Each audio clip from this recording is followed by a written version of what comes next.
वालेकुम, कैसे हैं आप सब। मेरी दुआ है कि आप लोग बिल्कुल ठीक हों, बिल्कुल खैरियत से हों। आज जो है वो मैं आप लोगों के साथ रेसिपी शेयर करने लगी हूँ कलेजी की, लैम लिवर की, जो कि ज़ाहिर है बड़ी ईद आ रही है और बड़ी ईद पे ऐसे तो हो ही नहीं सकता कि ये जो है ना कलेजी ना बने किसी घर में।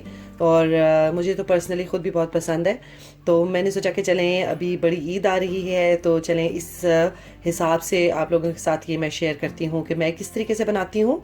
सबसे पहले तो मैं आप लोगों से शेयर करूँगी कि इसको जो सबसे बड़ा मसला होता है वो इसको धोने का होता है, क्योंकि इसके अंदर जो है वो काफ़ी ब्लड होता है। तो सबसे पहले जिस तरीके से मैं इसको वॉश करती हूँ, इसको क्लीन करती हूँ, आपके साथ पहले मैं वो शेयर करूँगी और देन मैं आपके साथ इसकी रेसिपी शेयर करूँगी। यहाँ पे मेरे पास जो है वो है हाफ़ के जी के करीब, तकरीबन हाफ़ के जी ही है। ये लैम की मैंने लिया है, इसकी लिवर यानी इसकी कलेजी। और ये नॉर्मल मैंने टैप वाटर लिया है। इसके बीच में डालने वाली हूँ मैं विनेगर, और थोड़ा सा विनेगर जाएगा, ज़्यादा नहीं, इसकी ख़ास क्वांटिटी नहीं है, बस थोड़ा सा मैंने इसमें विनेगर डाल दिया है। और अब मैं ये जो कलेजी है ये मैं डालूँगी सारी इसमें,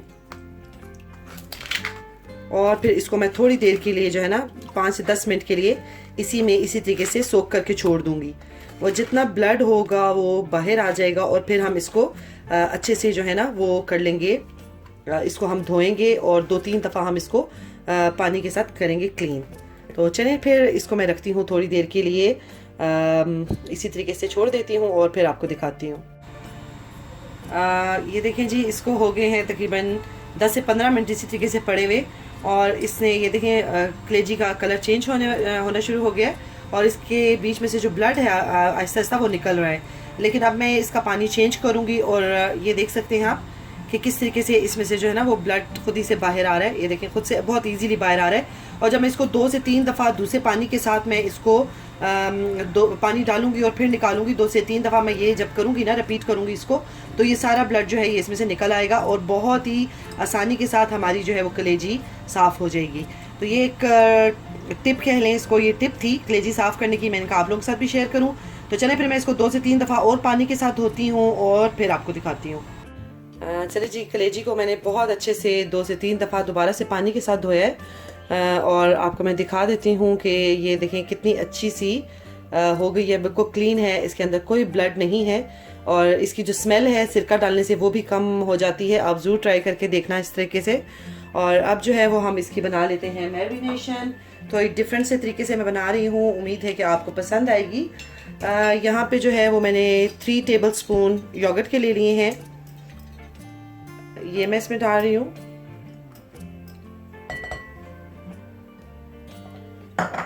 साथ ही मैंने 1 टेबल स्पून भर के मैंने जिंजर गार्लिक पेस्ट ले लिया है, वो मैं डालूंगी इसमें। हाफ टी स्पून मैंने इसमें डाला है सॉल्ट का, आप अपने टेस्ट के अकॉर्डिंगली डाल सकते हैं। हाफ टी स्पून मैंने डाला है कोरिएंडर पाउडर, और हाफ टी स्पून ही मैंने इसमें डाला है भुना हुआ ज़ीरा, भुना हुआ और पिसा हुआ। और 1 टीस्पून मैंने इसमें डाला है ये रेड चिली पाउडर, और हाफ टी स्पून मैं इसमें डालने जा रही हूँ ये ब्लैक पेपर जो है, काली मिर्च पाउडर। अब मैं इन सारी चीज़ों को करती हूँ अच्छे से मिक्स, और फिर हम जो है वो अपनी कलेजी जो है, अपनी नहीं बल्कि बकरे की कलेजी इसमें डाल देंगे, और इसको हम करेंगे मैरिनेट अच्छे से। तकरीबन 2 से 3 घंटे के लिए हम इसको मैरिनेशन के लिए रख देंगे, और फिर आपको बताऊँगी कि फिर मैं क्या करूँगी। इस पेस्ट में जो है ये मैं डाल रही हूँ बाकी जो काली मिर्च है या रेड चिली है वो आप अपने हिसाब से इसमें एडजस्ट कर सकते हैं, अगर आपको तीखा खाना है या फीका खाना है। बहुत डिफरेंट सी ये रेसिपी है, और आप ट्राई करें, ईद वाले दिन आपको बहुत पसंद आएगी इंशाल्लाह। ये देखें जी, अच्छे से मैरिनेट हो गया है। अब इसको मैं कवर करके तकरीबन 2 से 3 घंटे के लिए रख दूंगी, ताकि ये जो अच्छे से मसाले हैं इसमें रच बस जाएं। और ये देखें जी, मैंने इसको कलेजी को क्लिंग फिल्म से अच्छे से रैप कर दिया है, ताकि अगर मैं इसको फ्रिज में रखती हूँ तो फ्रिज में इसकी स्मेल ना फैले। चलिए फिर मिलते हैं 3 घंटे के बाद, और फिर इसको बाकी रेसिपी जो है वो बनाते हैं। चले जी, हमारा जो कलेजी है उसको मैंने फ्रिज में रखा हुआ था और तकरीबन 2 से 3 घंटे इसको गुजर चुके हैं। और अब मैंने इसको जो है ना हम लोग क्या करते हैं कि इसको डालते हैं इस पैन में। और अभी मैं इसमें कोई ऑयल ऐड नहीं करी, कुछ ऐड नहीं करी, बस ये जो मैरिनेट हुई हुई कलेजी है योगर्ट के साथ मैं ये डाल रही हूँ। और इसी योगर्ट के जो पानी में ये गलेगी और उसके बाद जो है फिर हम इसकी भुनाई वगैरह करेंगे। इसमें हम ऑयल डालेंगे और इसको भूनेंगे। ये देखिए मैंने इसमें ये सारा मसाला जो था योगर्ट का और स्पाइसेस जो हमने डाले हुए थे उसके साथ ही ये मैंने ये कलेजी के साथ ये सब इसमें डाल दिए। और अब मैं इसको रख दूँगी पकने के लिए।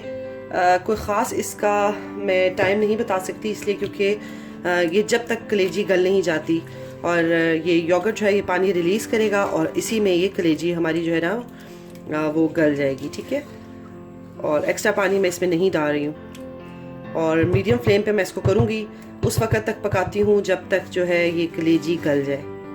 और फिर उसके बाद आपको बताती हूँ कि मैं क्या करूँगी। बहुत यूनिक सी डिफरेंट सी रेसिपी है, ज़रूर ट्राई करें आप। ये देखिए जी, हो गया है सारा जो योगर्ट का पानी था वो बिल्कुल हो गया है ड्राई और अभी तक हमने इसमें ऑयल ऐड नहीं किया। और अब मैं इसमें तकरीबन 2 से 3 टेबलस्पून करूँगी ऑयल ऐड और उस ऑयल में मैं इस कलेजी को भूनूंगी। उसके अलावा मैंने इसमें अभी तक कोई पानी नहीं यूज़ किया। योगर्ट के पानी में ही ये कलेजी जो है वो गल गई है और बहुत अच्छी सी गली है। अब हम इसकी कर लेते हैं थोड़ी सी भुनाई। अब हम अच्छे से भूनते हैं इसको इस ऑयल के बीच में, ताकि ये जो योगर्ट है इसका कच्चापन दूर हो जाए। और यहाँ पे एक बात आपको बताती चलूँ कि अक्सर कलेजी जो है वो एक ट्रिकी समझी जाती है बनानी, क्योंकि कलेजी जो है वो अक्सर सख्त हो जाती है। और कलेजी के लिए ये होता है कि इसमें जो है ना आप इसको जितना ज़्यादा पकाएंगे, इसको जितना ज़्यादा भूनेंगे, ये उतनी ही हार्ड होती जाएगी। इसलिए इसको ज़्यादा भूनते नहीं हैं, बस इसको आपने ये है कि इसको भूनना कम होता है, वरना इसकी जितनी ज़्यादा भुनाई करते हैं ये उतनी ही हार्ड हो जाती है। इसीलिए अक्सर जो है ना वो हमारी हम लोग जब बनाते हैं कलेजी तो वो सख्त बनती है। इसीलिए ये मैंने मेथड आप लोगों के साथ में शेयर कर रही हूँ कि इससे बहुत ही सॉफ्ट बनती है, बहुत ही अच्छी बनती है। इसमें हमें कोई टमाटर डालने की ज़रूरत नहीं है। इसको जो है ना आप खाली जो है वो यूज़ कर सकते हैं, नान वगैरह के साथ भी खा सकते हैं, लेकिन इसमें टमाटर नहीं है, बस ये योगर्ट का अपना ही मसाला है इसमें। और यहाँ मैं इसमें डालने जा रही हूँ, ये मैंने 2 ली हैं हरी मिर्चें, ये डालूँगी। इसका बहुत अच्छा फ्लेवर आता है इसमें।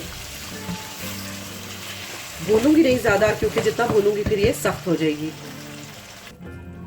मिर्च डालने के बाद मैंने इसको थोड़ी देर के लिए मैं रखूँगी दम पे। यहाँ पे साथ ही मैं इसमें डालने जा रही हूँ 1-2 लेमन और थोड़ा सा मैं डालूँगी ये कोरिएंडर। और इसको मैं अब 2 से 3 मिनट रखूँगी दम पे। और उसके बाद हमारी जो है ये बग़ैर टमाटरों के हमारा जो है ये कलेजी मसाला रेडी हो जाएगा। तो चले चलते हैं फिर और आपको मैं दिखाती हूँ इसकी फाइनल लुक कि कैसा बने। और ये देखें जी, ये हो गया है कलेजी मसाला तैयार, बग़ैर टमाटर के, बग़ैर किसी हैसल के। यानी कि आपको बहुत ये क्विक है, सिर्फ इसमें मैरिनेशन है। इसको आप मैरिनेट करके रखेंगे और उसके बाद बस आपको इसको उस योगर्ट में ही पकाना है और आखिर में थोड़ा सा इसको भूनना है, दैट्स इट। कोई ज़्यादा इसमें भुनाई का काम नहीं है, कोई टमाटर डालने का काम नहीं है। तो आप ज़रूर ट्राई करें, बहुत मज़े का बनता है और बहुत क्विक बनता है, क्योंकि ज़ाहिर है ईद पे और बहुत से काम होते हैं करने वाले, ज़्यादा कुकिंग करनी होती है। तो कुछ ऐसी रेसिपीज़ ट्राई करनी चाहिए जो झटपट बन जाएँ और टेस्ट में भी अच्छी हो। तो आप ज़रूर इसको ट्राई कीजिएगा। और अब लेती हूँ इजाज़त, इंशाअल्लाह ताला एक आऊँगी दोबारा से एक नई रेसिपी के साथ। तब तक अपना बहुत ख्याल रखिएगा, दुआ में मुझे भी याद रखिएगा। अल्लाह हाफ़िज़।